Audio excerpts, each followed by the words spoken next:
Harihi Om Shri Gurubhyo Namaha. Just see the prayer. Abhramam Bangarahitam Ajadam Vimalam Sada Anandatithamatalam Bhajetapatrayapaham Mithya Siddhanta Dudhvanta Vidvamshana Vichakshana Jaitit Bhasatam Navadambare Artikriptakarpoyam Pratyattikasri Vyasatitha Urbhuyat Asmrishtat Siddhe Tapo Vidya Virakyadi Sadhnoga Karanam Vadirada Gurun Vandya Hikridashayan Pujya Raghavendraya Siddharmartaya Bhasatam Kalpukshaya Nampam Kamadhenave Durvadhvantavaye Vaishnavindi Varindave Shri Raghavendra Gurvinamotidyanave आपादमणिपर्यन्तं गुरूणामाक्तिं स्मरेत् तेन विघ्नाः प्रणश्यन्ति सिद्ध्यन्ति मनोरथाः हरिः ओम श्री गुरुभ्यो नमः. We are doing the Bhagavad Gita study. As you all know, in Bhagavad Gita, Sri Krishna is giving instruction to Arjuna, and a lot of questions come, and Arjuna himself asks many questions. So we get the answers for those questions. And here in the second adhyaya of Bhagavad Gita, the 50th sloka is what we did in the last session. In the 50th sloka, it's buddhi yukto jahatiha ubhe sukruta dushkrute tasmad yogaya ijjasva yogaha karmasu kaushalam. We'll just recap a little bit and then go further. The context here is buddhi yukta, one who is having the buddhi or jnana. What is the buddhi or jnana that is being spoken about? Is buddhi or jnana about Paramatma and about the duty of each person, what the person has to do. So this one, when the person gets this jnana, and the jnana parakashta is aparoksha jnana. Aparoksha jnana is nothing but seeing the bimbarupi Paramatma inside. The first time when it happens, that's called aparoksha darshan. Paroksha is indirect, aparoksha is direct. So direct contact with Paramatma. When it happens the very first time, what happens is there jahati iha ubhe sukruta dushkrute. Sukruta is the punya, dushkruta is the papa. Apparently it gives the meaning that the jiva gets rid of all the papa and punya when that aparoksha darshana happens. But then a question comes, the punya, the jiva has done a lot of effort to do the right, some of the punyas are like, samsarika punya, like what we do, helping others a little bit and doing something good. Laukika punya, for the laukika phala.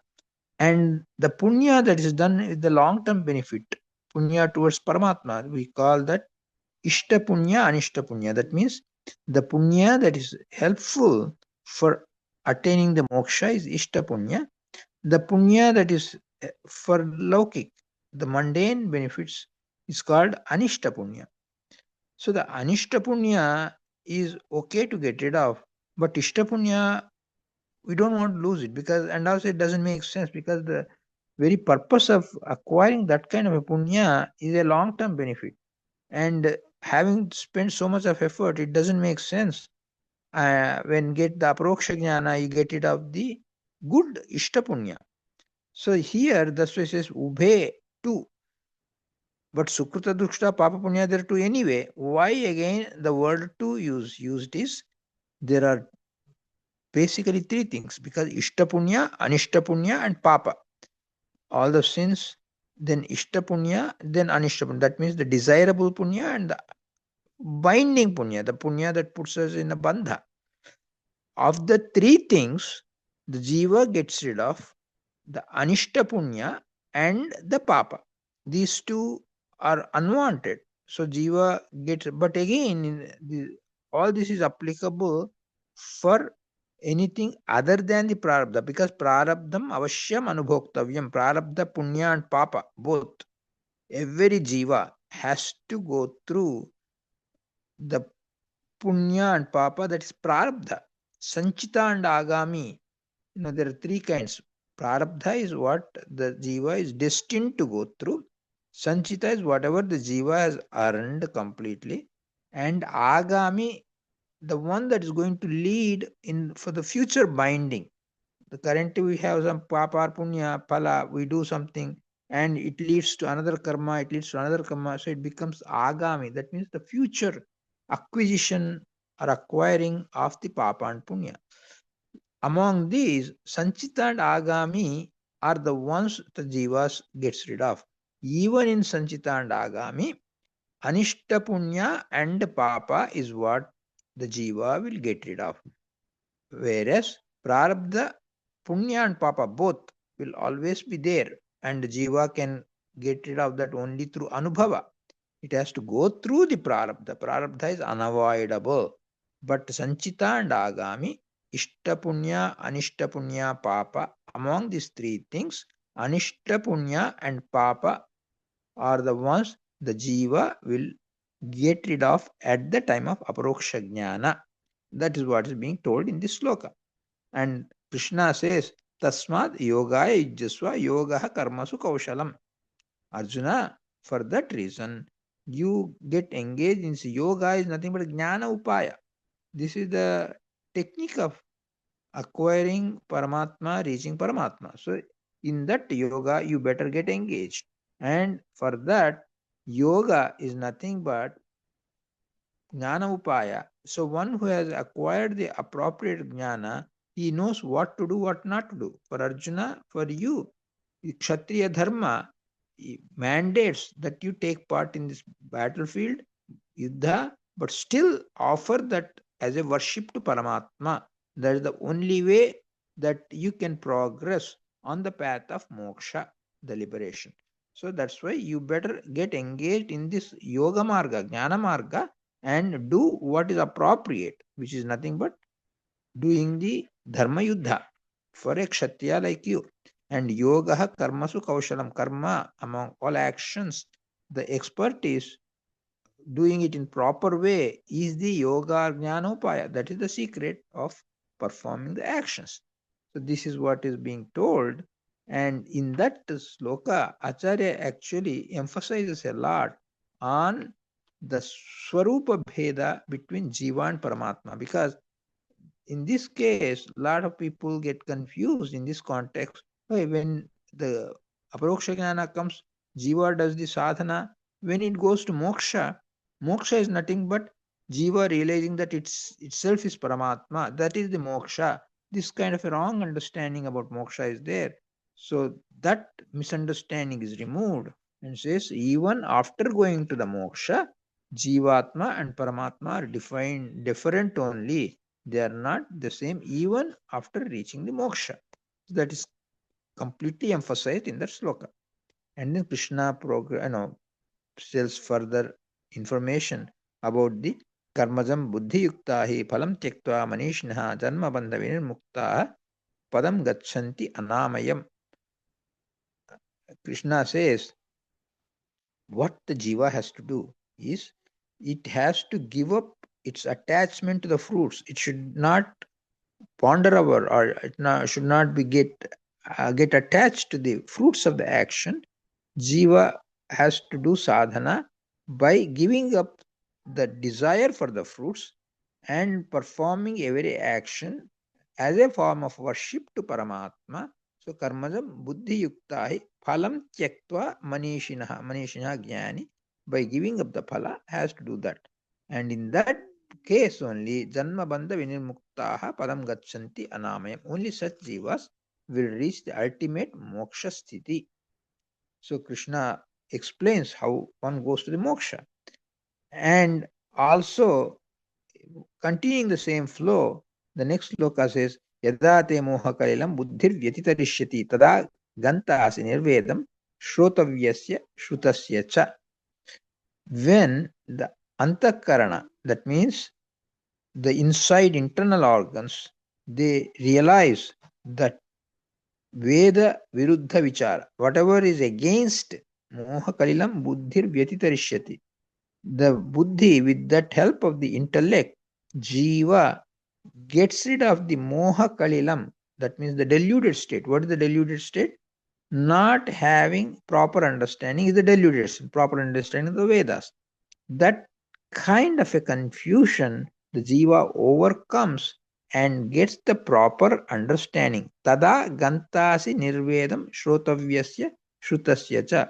When then only the jiva will acquire the appropriate knowledge, and because of the nishkama karma, we call nishkama karma, that means not having desire for the fruits. That is what the jiva has to do, then it gets the purna labha, full benefit of that. So because of that, jiva becomes capable of going into samadhi avastha. Samadhi is nothing but the word we hear a lot of times, samadhi, samadhi. What is samadhi? Samyak adhi. That is when jiva has proper understanding of Paramatma and able to concentrate in the dhyana state about the Bimbarupi Paramatma, that is called Samadhi. So Samadhi Avastha is nothing but the ultimate meditational peak of a jiva. That is the Samadhi Avastha. And for getting that, for reaching that, jiva has to engage in Nishkama Karma. That is the technique of that. And Krishna further instructs, Shruti vipratipannate yada sthasyati nischala samadhau asala buddhi tada yogam avapsyasi. Krishna tells Arjuna, when the buddhi, instead of doing having a long understanding of Vedas, it develops the correct understanding of the Vedas by doing the vichara or the contemplation, meditation about what is according to Vedas and what is against Vedas. And it gives up everything that's against Vedas and engages everything according to Vedic instructions. And in that case, someone else comes and, okay, they give a wrong information. The person will not get diverted. So whenever Dushta Shastra Prachara comes, somebody tells something against the correct understanding, the jiva which has the correct understanding will not get shaken up by the wrong information given by others. So it will not get into any shamsaya or doubts. Samadhav achala buddhi, that means unwavering intellect. There is no shaking because of any doubts that may come because of the wrong information given by others. Oh Arjuna, when you reach such ultimate peak state of mental state, then you will be able to withstand the misinformation. You will be able to stand firmly on the correct information, and that is how buddhi tada yogam avaps. At that time, you will reach the ultimate state of the yoga, what we call asampragnata samadhi. This is the technical word that they use. Samadhi, as we talk, a peak of mental meditation state, that is called samadhi. And if one person reaches the peak mental meditation state, there are two possibilities. One is the person may reach that nice, wonderful samadhi state, but the person will also have the awareness of all the surroundings, whatever people are coming, going, you hear the sounds, you do everything. That means the person is doing the meditation or contemplation, but still is aware of the outer surroundings, whatever is happening, and somebody calls him, oh, okay, I'll answer. So the person is aware of the external surroundings. It is called sampragnata samadhi.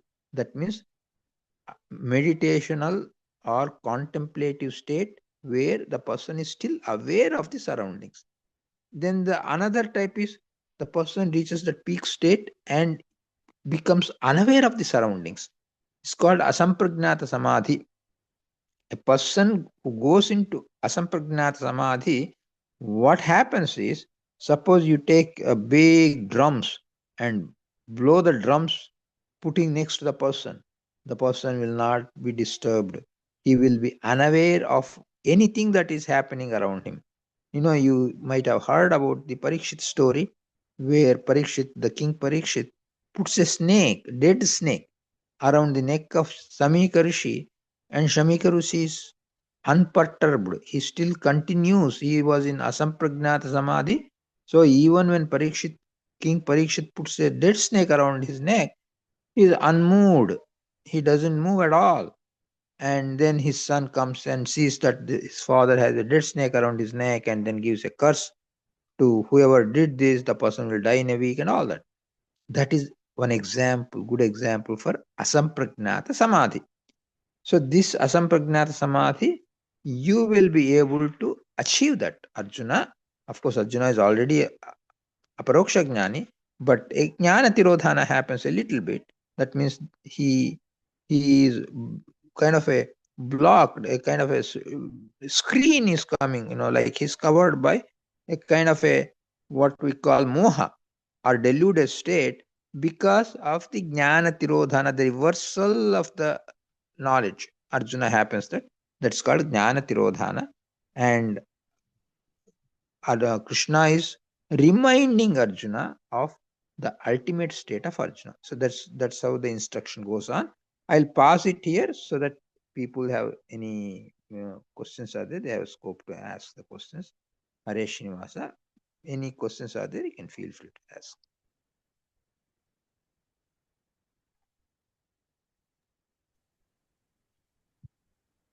Sastang Namaskar, Shikeshwara. I have one question.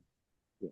So you mentioned about Ishta Punya, and the Ishta Punya, there is two division in it. One is something which is not desirable because it leads to bondage, and the other portion which is desirable because it leads to the moksha. So the question I had was the Ishta Punya that does not lead to bondage. Is that Akshay? Does it the phala of those Ishta Punya is Akshay phala, or it can also perish? Yeah, Akshaya phala means yes, the phala that is going to go until the moksha and also further also. Yes, it's called Akshaya phala is there for the Ishta Punya. And Ishta Punya is nothing but, as you said, it's a long-term beneficial punya, and this Akshaya phala for the Ishta Punya. That is what is connected with the moksha state and Paramatma. So Ishta Punya is nothing but something that is connected with moksha and Paramatma, and the phala for that is Akshaya phala. Akshaya phala siddhi we call, that is what is outcome of the Ishta Punya. Anishta Punya is a binding one. That is the one that goes away.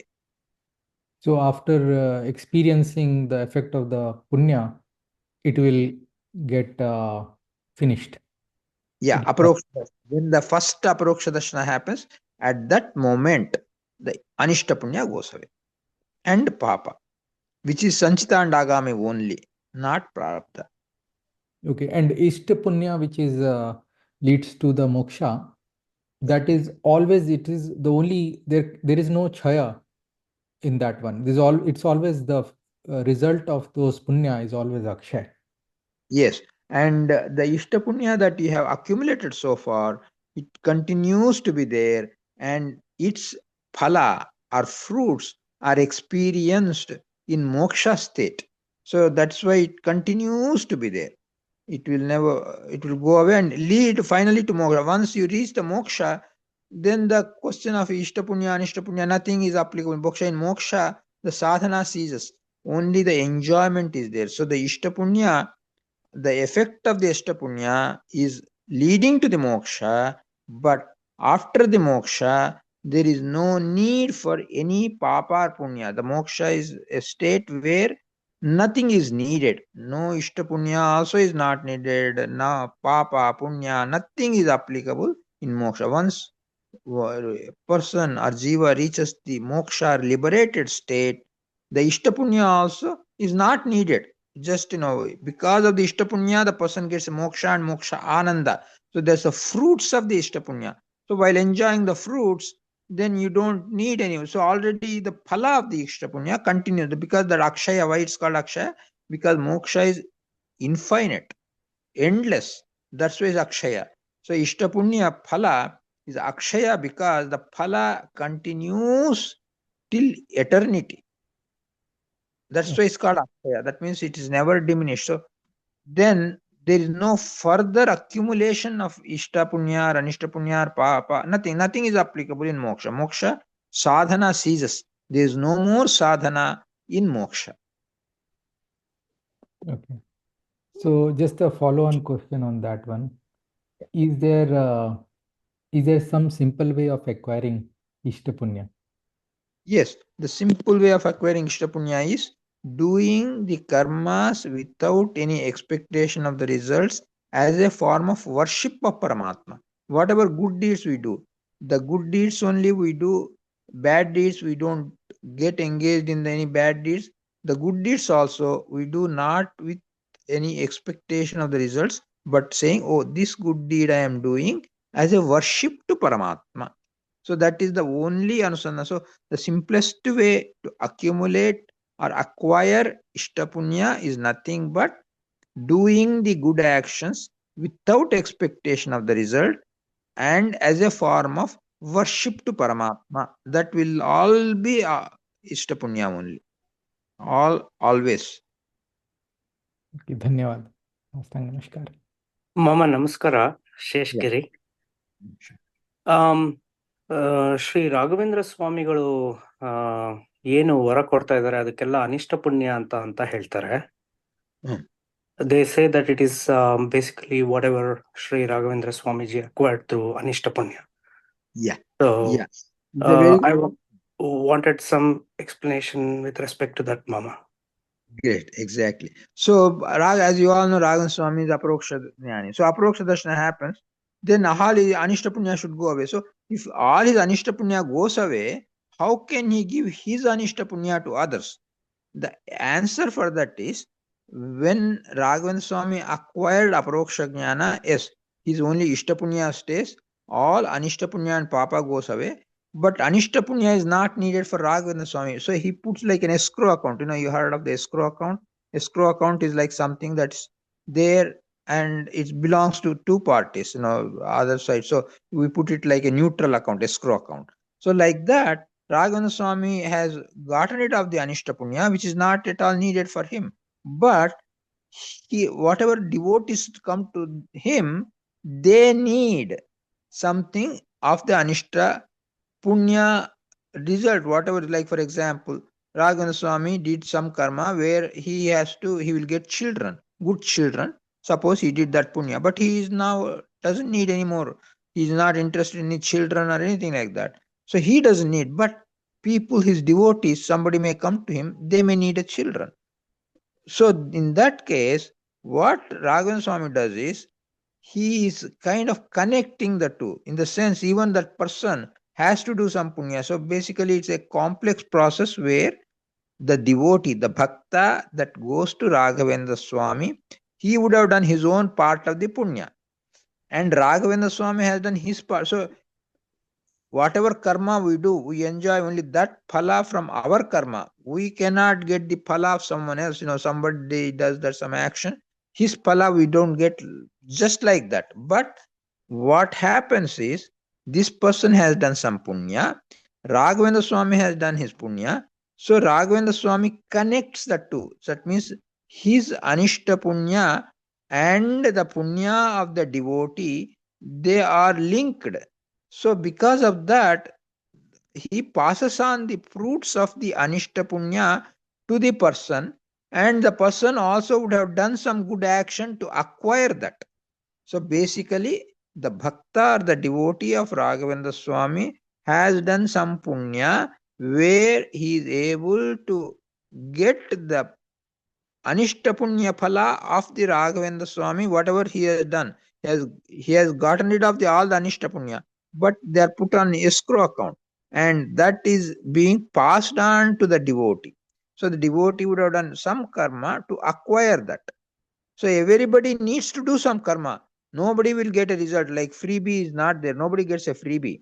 So everybody has to do some karma. So the devotee of Raghavendra Swami has done some good karma, and because of that, the Anishta Punya that Raghavendra Swami has already gotten rid of, that is passed on, part of that, not the entire Anishta Punya, part of it that is relevant to this devotee, that is passed on to the devotee.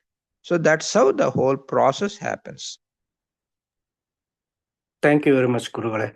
But I can't comprehend how Sri Raghavendra Swami acquired Anishta Punya, not Yes. thinking about the Palakarma. Because not only in that Janma, right? He has acquired Anishta Punya before his Aparoksha Darshana itself. Because Raghavendra Swami, okay, in this Janma, in previous Janma, in Shankukarna, he has acquired all the, whatever is done. But before his Aparoksha Darshana, he was like, a good person. I mean, he was there, but he had samsara bandha was there. He had went through the samsara. He did some dana, some good karmas he did, but he has done a laukik punya also, like helping somebody, like a good Samaritan job. So that good Samaritan job he has done before the Aparoksha Darshana, not as a form of worship to Paramatma. So after Aparoksha Darshana, yes, everything that he had done as Shankukarna, as Prahalada, as Raghavendra Swami, they are all Ishta Punya only. So the Anishta Punya that he has accumulated is prior to his Aparoksha Darshana, not after the Aparoksha Darshana. Because prior to Aparoksha Darshana, he was a good person, but he would have done a lot of good actions, and those good actions he might not have done as a Nishkama. He might have done with, oh, I want this, I want a lot of good Shishyas should be there, I want to have some good way of life. Again, to worship Paramatma only. Of course, he might have thought of Paramatma, but he wanted a good life, he wanted a good thing. So he might have had some kamana or desire before he acquired Aparoksha Jnana. So we are looking at Raghavendra Swami acquiring Anishta Punya as Raghavendra Swami. No. He acquired this Anishta Punya before the Aparoksha Darshana, before he became Raghavendra, before he became Prahlada, before he became Shankukarna state. Before that. Thank you, Gurugale. So ಅಲ್ಲ that would have ಅಂತಂತ spanned, ದೊಡ್ಡ that would have spanned multiple, like kalpa, dina kalpa, right? Yeah.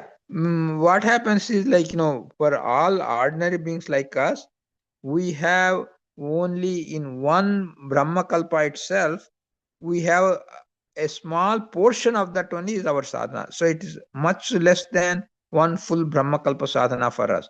But for Devatas, it can be more than one Brahmakalpa sadhana. It can be. So Dinakalpa is different. Brahmakalpa, as you all know, Dinakalpa is 1,000 Mahayugas is 1/2 day. Another 1,000, basically 2,000 Mahayuga means all 4 yugas put together is called one Mahayuga. So 1 dina or 1 day of Brahma is 2,000 Mahayugas. That means 43,200,000 years, human years, is 1 Mahayuga. 2,000 times that is 1 day of Brahma. That is called dina. After that, dina pralaya will come. That means that many years. Like that, 360 days forms 1 year of Brahma, and 100 times that is 1 Brahma Kalpa, the Ayush of Brahma. That long, that big is the several crores of years. So that much of sadhana is 1 Brahma Kalpa. People like us, our sadhana is much less than 1 Brahmakalpa. In that we go through some Dinakalpas. Yes, 1 Dinakalpa is 2,000 Mahayugas.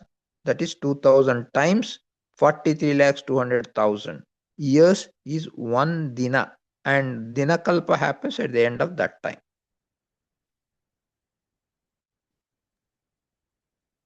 Mama, thank you very much.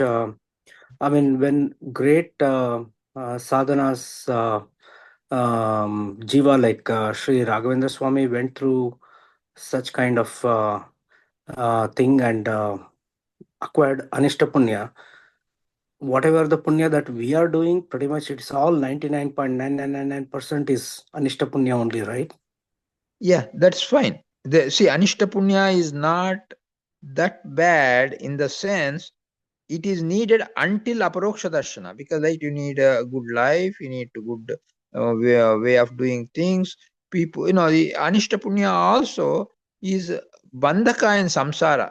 To that extent is problem. But it leads to aparoksha darshana.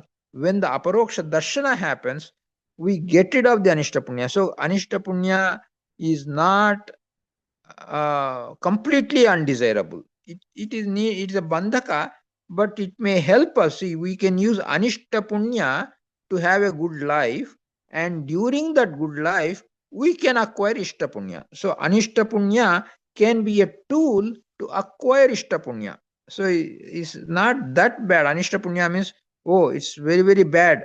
That kind of a feeling need not be there, because anishta punya leads to a maybe nice life, good benefits, good way of life in this life.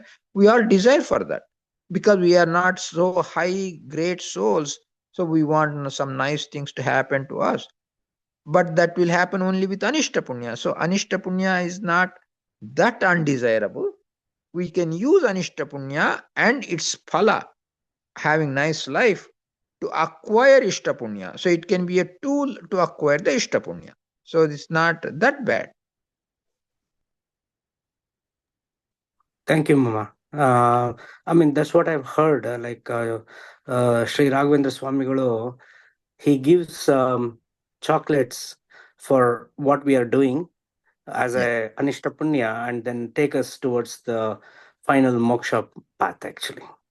Yeah. Thank you. And people give a lot of examples. Like, for example, a person, he may have some shirt, nice shirts, but the person doesn't need shirt. Somebody else needs the shirt. Okay, you take this. He gives away. Like that, anishta punya, he doesn't need, and someone else useful for them, he gives them away that anishta punya. So they use that, like using the shirt, and they get benefited from that, and then they do sadhana, and they acquire ishta punya, then they reach their matured state, get aparoksha jnana. So everybody can progress in their path, their own path. Everybody has their own path, and we need not compare my path and his path. How is that?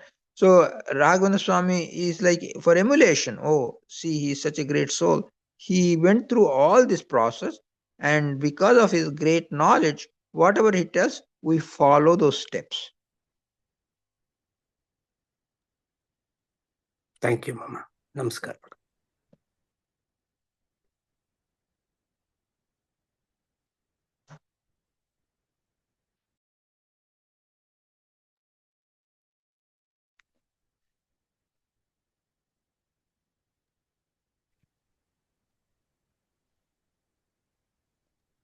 Yeah, I want to thank Shri.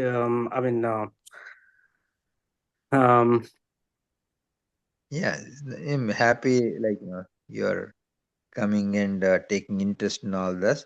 So it's always a benefit to go through the scriptures, because that will give us a clear understanding of what we should and what we should do and what we should not do. That understanding is very important. So these studies will help us to have that. ತುಂಬಾ ಧನ್ಯವಾದ ಮಾಮ, ತುಂಬಾ ಚೆನ್ನಾಗಿತ್ತು. Thank you, Mama. I mean, I want to thank Vivek and you, Mama, especially for including us during this coming Masa, which is Bhagavad Gita Masa. Yeah. Thank Sure. you very much. Yeah, that's very true. Thank you to Vivek as well for including us. Yeah.